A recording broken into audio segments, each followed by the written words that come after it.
ಒಂದು ನಿಮಿಷ ರಾಮ, ಇದು ಕರ್ನಾಟಕ, ಇದು ಕರ್ನಾಟಕ ಮೇಡಮ್. ಇಂಡಿಯಾ ಆದ್ರೆ ಈ ಕರ್ನಾಟಕದಲ್ಲಿ Kannada main first, Kannada first madam, Kannada first. ಈಗ ನೀವೇನ್ ಮಾತಾಡ್ತಾ ಇರೋ ತುಂಬಾ ಒಳ್ಳೇದು. ಮಾತಾಡೋದೇ ಇಲ್ವಾ? ಯಾಕೆ ಮಾತಾಡೋದಿಲ್ಲ? ಯಾಕೆ ಹಿಂದಿ ಮಾತಾಡ್ಬೇಕು? ಕನ್ನಡ ಮಾತಾಡ್ಬೇಕಲ್ಲ ಮೇಡಮ್?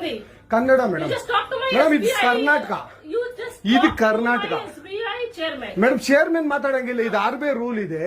ಆ ಸ್ಟೇಟ್ಗಳಲ್ಲಿ ಆ ಭಾಷೆ ಮಾತಾಡಬೇಕು. ನೀವು ಮ್ಯಾನೇಜರ್ ಅಂದ್ರೆ ಯಾಕೆ ಮಾತಾಡ್ಬಾರ್ದ ಸರ್? ದಯವಿಟ್ಟು ಮಾತಾಡ್ಬೇಡಿ ಮೇಡಮ್. ಒಂದು ನಿಮಿಷ, ಕನ್ನಡನೇ ಬರಲ್ಲ? ಇರಿ ಸರ್, ಮಾತಾಡಿ ಮೇಡಮ್. ನೀವು ಮಾತಾಡಲ್ಲ ಮೇಡಮ್? ಸೂಪರ್. ನೀವು ಬ್ಯಾಂಕ್ಗೆ ನೋಡಿ ವೀಕ್ಷಕರೇ, ಇದು SBI ಬ್ಯಾಂಕು, ಚಂದಾಪುರದಲ್ಲಿರುವ SBI ಸೂರ್ಯ ಸಿಟಿ ಬ್ಯಾಕ್ ಸೈಡ್ ಅಲ್ಲಿ. ದಯವಿಟ್ಟು ನೀವು ಇದನ್ನ ಎಲ್ಲರೂ ಎಚ್ಚೆತ್ಕೊಳ್ಳೋಣ. ಕನ್ನಡ ವ್ಯಕ್ತಿಗಳು, ಕನ್ನಡ ನಾವು ಏನಿದ್ರು ಕನ್ನಡಿಗರು, ನಾವು ಒಂದಾಗ್ಲೇಬೇಕು. SBI ಬ್ಯಾಂಕ್ಗೆ ನಾವು ಬುದ್ಧಿ ಕಲ್ಸೋಣ. ಆಯ್ತು, ನೋಡೋಣ ಪ್ಲೀಸ್. ನೀವು ವಿಡಿಯೋ ಮಾಡ್ಕೊಳ್ಳಿ ಮೇಡಮ್, ನೀವು ವಿಡಿಯೋ ಮಾಡಿ ಪ್ಲೀಸ್ ಪ್ಲೀಸ್. ಆಯ್ತು, ನೀವು ಹಿಂದಿ ಕನ್ನಡ ಮಾತಾಡಲ್ಲ ಅಂದ್ರಲ್ಲ, ಕನ್ನಡ ಮಾತಾಡೋದೇ ಇಲ್ಲ. ಓಹೋ, ಸೂಪರ್ ಮೇಡಮ್, ಸೂಪರ್. ನೋಡಿ ವೀಕ್ಷಕರೇ, ಇದು ಮೇಡಮ್ ಮ್ಯಾನೇಜರ್ ಅವರು ಹೇಳಿದ್ದು, ಕನ್ನಡ ನಾನು ಮಾತಾಡೋದೇ ಇಲ್ಲ ಅಂತ. ತುಂಬಾ ಉತ್ತಮ ಬಿಡಿ, ಸೂಪರ್. ಕನ್ನಡ